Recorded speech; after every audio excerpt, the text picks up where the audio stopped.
You are an ancient human. You are hungry. Very hungry. The kind of hungry where a suspicious berry starts looking like a five-star dessert. You see a bright red fruit on a bush. It looks juicy. It looks friendly. It looks like nature is saying, "Go ahead." What could possibly go wrong? Your friend looks at it. You look at your friend. The fruit looks at both of you.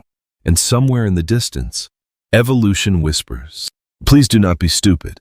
So how did ancient humans know what was poisonous?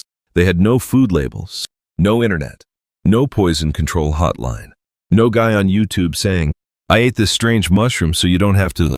And yet, humans survived long enough to learn which plants healed, which plants fed them, and which plants made them regret being curious. The answer is not one magical trick. It was a messy system. Observation, memory, taste, smell, animal behavior, trial and error, teaching, culture, and occasionally, one unfortunate person becoming a very memorable lesson. That sounds dark. Because it is. Knowledge is expensive when the teacher is nature. First, ancient humans watched. A lot. They watched animals. They watched plants. They watched seasons. They watched what happened after someone ate something. In the wild, food is not just food. Food is information.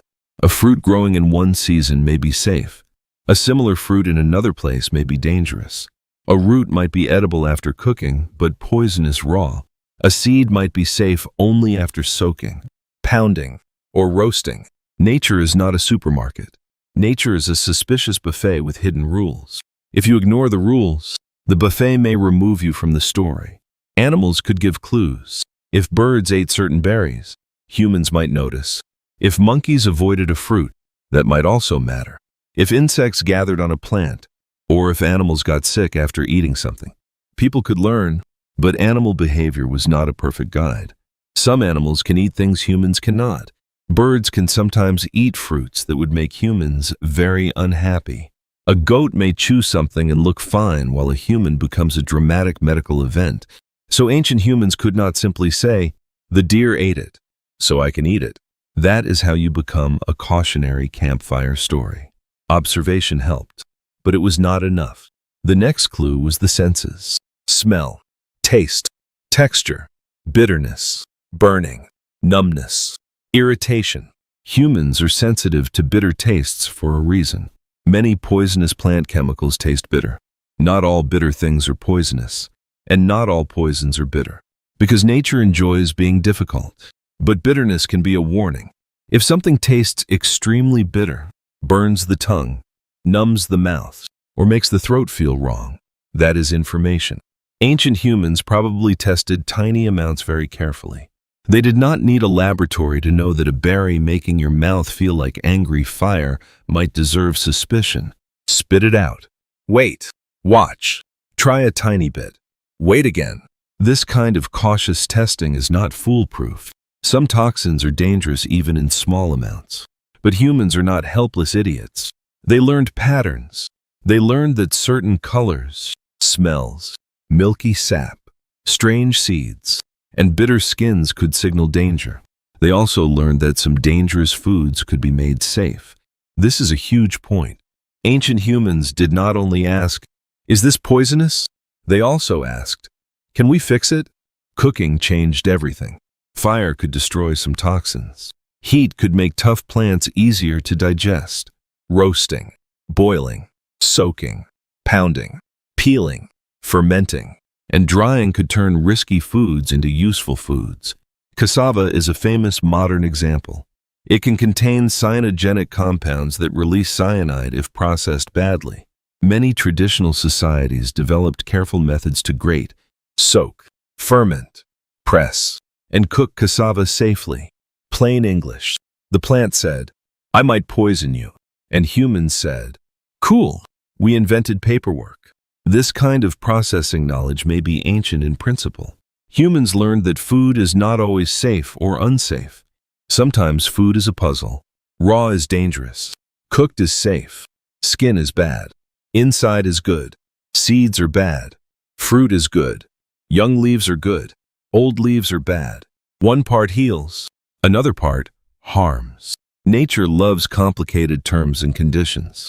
Ancient humans survived by reading them without text. This is where culture becomes powerful. One person discovering a safe method is useful.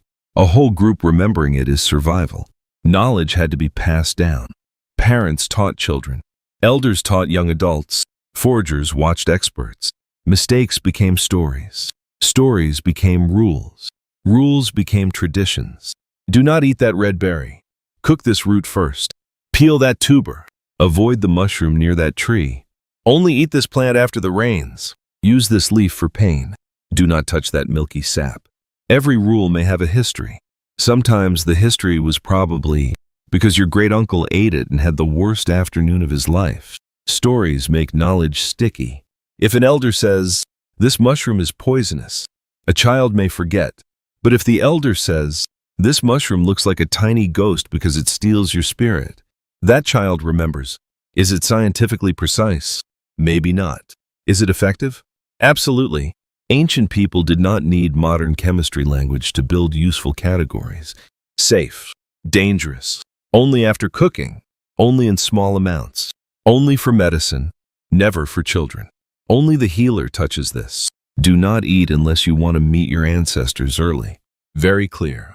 Another important method was social learning. Humans are excellent copy machines. We watch what others do. We copy experts. We copy successful people. We copy grandmothers. Because grandmothers have seen things and are tired of nonsense. If an experienced forager picks certain leaves and ignores others, young people learn. If everyone refuses to eat a mushroom, you do not need to personally test it like a brave idiot. Culture saves calories. Culture saves time. Culture saves lives. This is one reason humans became so successful. We do not have to learn everything from direct personal disaster. You do not need to be bitten by a snake to learn snakes can be dangerous. You do not need to eat poison to learn poison exists. Someone can tell you, and you can believe them. This sounds simple, but it is one of humanity's superpowers. Shared memory. One brain dies. The knowledge continues. That is how humans turn painful experience into group intelligence. Ancient humans also paid attention to symptoms. If someone ate a plant and vomited, people noticed. If they became dizzy, people noticed. If their skin swelled, people noticed. If they died, people definitely noticed. The plant did not get a second chance. At least, not without processing. This is harsh, but it is how dangerous knowledge accumulates. Trial and error does not mean everyone randomly ate everything. That would be less human intelligence and more species speedrun. Trial and error was probably cautious, social, and remembered. People tested. People compared. People watched animals. People watched each other. People remembered seasons and places. Then they taught the next generation. Over time, the group's food map became incredibly detailed. Modern foragers often know hundreds of plants, animals, tracks, seasons, and preparation methods. That knowledge is not simple. It is expert-level science stored in memory, story, song, practice, and daily life. Another clue was dose. Many substances are not simply safe or poisonous. Amount matters. A small amount may be medicine. A large amount may be poison. A plant used carefully for pain or ritual may be dangerous as food. This is why natural does not mean safe. Poison ivy is natural. Cobra venom is natural. A hungry bear is natural. Nature is not your gentle wellness coach. Ancient humans learned that some plants had power. Power to heal. Power to hurt. Power to change the mind. Power to kill. That kind of knowledge likely gave certain people special roles. Healers, elders, experienced gatherers. People who knew which plant soothed pain, which plant stopped bleeding, which plant caused vomiting, and which plant should be left alone unless you enjoyed dramatic consequences. Medicinal knowledge and poison knowledge are often close cousins. The same plant can be helpful or harmful depending on preparation, dose, and use. That is why plant knowledge was valuable and probably respected. Imagine the camp. Everyone is hungry. Someone brings back strange berries. A young person says, "They look delicious." An elder slowly lowers their head. The whole camp goes silent. That elder has seen this movie. They say, no. The young person says, but they look sweet. The elder says, so did your cousin before he became a lesson. End of discussion. This is how culture works. Not always gentle. Very effective. There were also visual warning signs. Bright colors can sometimes warn of toxicity in animals, like certain frogs, insects, or snakes. But with plants, bright color can also mean ripe fruit. Again, nature is rude, so humans could not rely on one signal. They needed combinations. Color plus smell, season plus location, animal behavior plus taste, leaf shape plus sap, preparation method plus memory. This is why plant knowledge takes years. A beginner sees a green plant. An expert sees species, season, risk, use, preparation, and the story of the person who messed it up. Big difference. And mushrooms. Mushrooms are the final boss of maybe food, maybe funeral. Some edible mushrooms look similar to poisonous ones. Some deadly mushrooms are not dramatic looking at all. They do not glow green and whisper villain lines. They just sit there looking innocent. That is terrifying. Ancient humans probably treated mushrooms with caution and relied heavily on local tradition. Eat the known ones. Avoid the unknown ones. Do not freestyle with mushrooms unless you want the group to name a warning song after you. So, how did ancient humans know what was poisonous? They learned the hard way, but not randomly. They watched animals. They used taste and smell cautiously. They noticed symptoms. They cooked and processed foods. They remembered places and seasons. They taught children. They copied experts. They turned mistakes into stories. They built culture. The real answer is that ancient humans survived because knowledge did not stay inside one person. It moved through the group. A berry hurt one person. A story warned 10 people. A rule protected a child. A tradition saved a generation. That is human survival. Not just strong bodies, not just sharp tools, but memory shared around the fire.